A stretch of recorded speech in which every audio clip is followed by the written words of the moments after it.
My name is Jason Jarrett, though most of my friends just call me JJ. I'm 44 years old and work as an engineer for a company that creates technology for remote control of offshore oil platforms. My wife, April, is 46. She's employed part-time in a chemical lab and is also working toward a degree in mechanical engineering at Texas A/M. We first crossed paths in college during a psychology course, even though her focus at the time was biochemistry. We tied the knot shortly after her graduation, while I was still finishing my studies. We have 2 children. Our son is 22, and our daughter is 19. I still remember our very first date like it was yesterday. We went to a football game and then grabbed pizza afterward. It wasn't anything extravagant, but it's a memory that stuck. During that short drive to the pizza place, we shared our first kiss. A few dates later, we took things slowly, but by the time the holidays rolled around, we shared a deeply intimate experience, one that left no doubt in my mind that she was the one for me. One day, after finishing up with a client nearby, I decided to stop by the house for lunch. As I turned toward our neighborhood, I noticed April driving ahead of me in her SUV. I honked and waved, but she didn't seem to notice me, probably because I was driving a company car instead of my usual F-250. What caught my attention wasn't just that she didn't recognize me, but that there was a younger man in the passenger seat. I found it odd and decided to follow her home. She pulled into the garage and closed the door. I parked a few houses away and waited for about 10 minutes. When no one came back out, I walked up and looked through the side window where the drapes were slightly parted. What I saw inside left me frozen. My wife was with that man in the most intimate of ways, clearly enjoying herself, more than I'd ever seen with me. In shock, I took out my phone and began recording.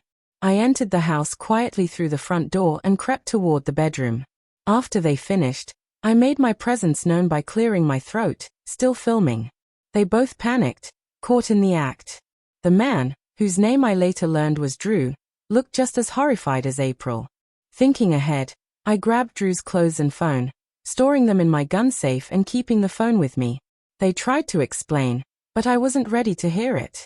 I retrieved my Glock from the safe and took Drew's ID. I told him to follow me to the living room and instructed April not to move. In the living room, I began pressing for answers. How long had this been happening? Drew finally admitted it had been going on for about a year, once or twice a week. When I asked how often they met, he replied casually, like we were chatting about weekend plans. What infuriated me more was his smugness when I asked if April had ever done certain things with him, things she had never done with me. I told Drew to go wait in the bedroom and scanned through his phone. I found a number labeled home and called it. A woman answered. I introduced myself and let her know why I was calling. I explained that her husband was with my wife and asked her to come to my house.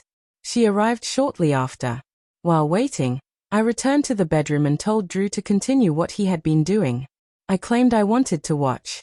They looked both frightened and ashamed but resumed while I stood there, firearm still in hand. When the doorbell rang, I quickly opened the door before she had a chance to knock. Drew's wife, Christy, came in and demanded to know what was going on. I led her to the bedroom, where she immediately exploded in anger at the sight before her. She lunged at them, and I had to restrain her to prevent it from escalating further. After settling the chaos, I brought everyone into the living room. April was sobbing, insisting that she still loved me, that she'd made a mistake, and that she would do anything to fix it. When I asked her the same questions I'd asked Drew, her answers lined up perfectly. But trust, once broken, is hard to rebuild. I told her I couldn't move past this and would be filing for divorce. She begged me not to, promising that she only loved me. Still, the betrayal stung too deeply. She had shared things with Drew that she never had with me, and that kind of hurt doesn't just disappear. I told her to take it back. She broke down in tears, begging me to let her stay, promising she'd do whatever I asked.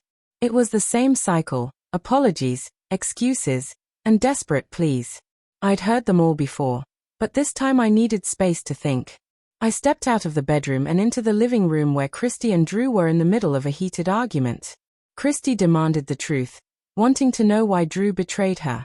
He tried to minimize it, claiming it wasn't planned and that April had simply been more willing than Christy. Hearing Christy's accusations sparked an idea. I returned to the bedroom and asked April why it happened. She said it started while she and Drew were working together, and with me constantly away for work, she felt isolated. One thing led to another, and they began an affair. I travel often for my job, but I couldn't grasp how that justified her actions. I've made the effort to stay fit and present when I'm home. April tried to rationalize what she'd done, but I wasn't buying it. Christy, on the other hand, was heartbroken and furious. I saw a way to turn this situation to my benefit. I calmly told April that her choices came with consequences. If she didn't follow the conditions I set, I would file for divorce and send proof of the affair to her employer, where both she and Drew might face termination. I'd also share the truth with friends and family. April, realizing how trapped she was, asked what I wanted. I told her she had to sever all contact with Drew, resign from her position, and fully take responsibility for the situation. With no real option, she agreed, admitting that she had brought it upon herself.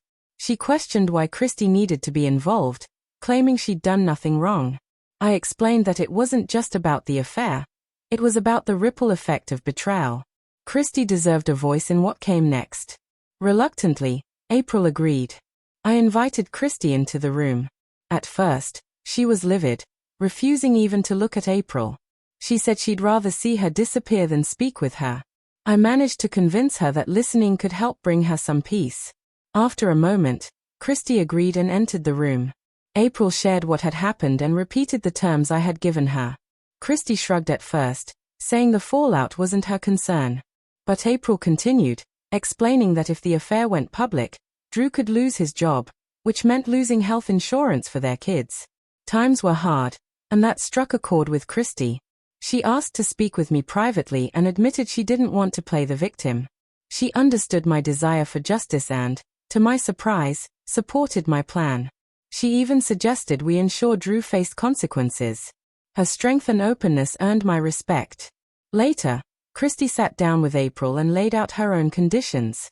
She mentioned she might divorce Drew and, if that happened, wanted the freedom to reach out to me if she ever needed support.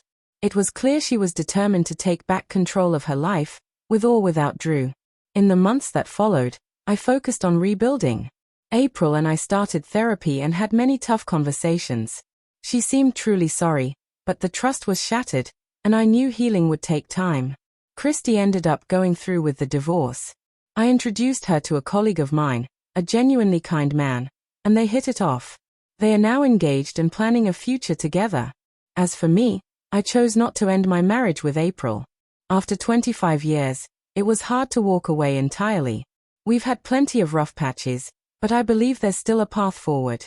My daughter sometimes asks why her mother seems changed, and I just smile, knowing how much we've all endured. This isn't a simple story. It's tangled with betrayal, confrontation, and unexpected chances for healing. Life rarely offers clean resolutions, but sometimes, through the chaos, we find new ways to rebuild and carry on.